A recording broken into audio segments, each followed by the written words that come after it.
So this was a huge protest, and look at these crowds, one of the largest they've had in Hong Kong since 1997. More than 1 million people taking to the streets, according to the protesters, protesting against a proposed extradition law. It's controversial, to put it mildly. What this bill would do is it would enable the central government in China, in Beijing, to detain people wanted from the semi-autonomous region of Hong Kong. In other words, bring them to China. Another protest now has been planned for Wednesday, when legislators are expected to resume review of the bill in the parliament.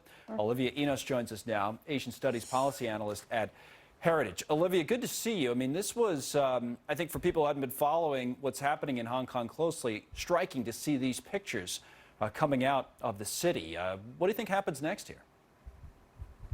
I mean, more than 1 million strong, these protests are sending a really clear signal from Hong Kongers that they want to stand for freedom. And freedom for Hong Kong means no extradition law passing.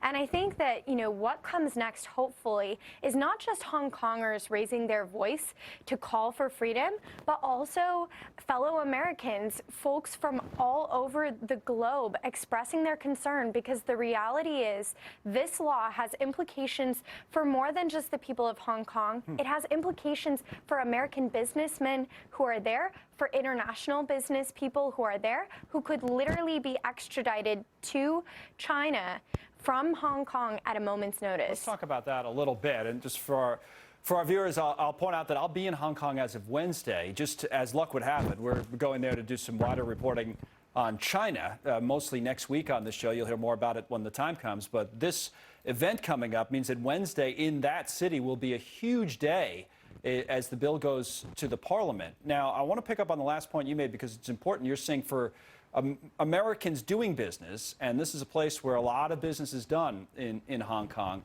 what will the impact be in the short term if this passes on this week?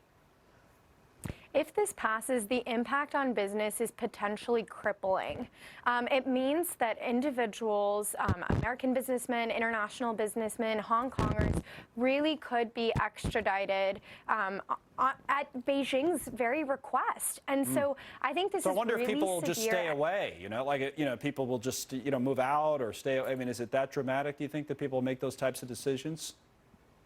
It will have a chilling effect on business, and one that, my colleague Terry Miller penned an op-ed for the Wall Street Journal, and he said this may actually impact Hong Kong's placement as #1, the most economically free country in the world, in Heritage's Index of Economic Freedom. It may actually drop its slot. Wow, you guys had it #1, at Heritage had it #1 in terms of economic freedom, right? So, and that's going back for... It has been #1. Yeah, for like 20 years or something like that. Wow, amazing. Olivia, thank you. That's right. We're out of time. Again, we'll follow it later in the week. Thanks for coming on today. We appreciate it. So, it's supposed to be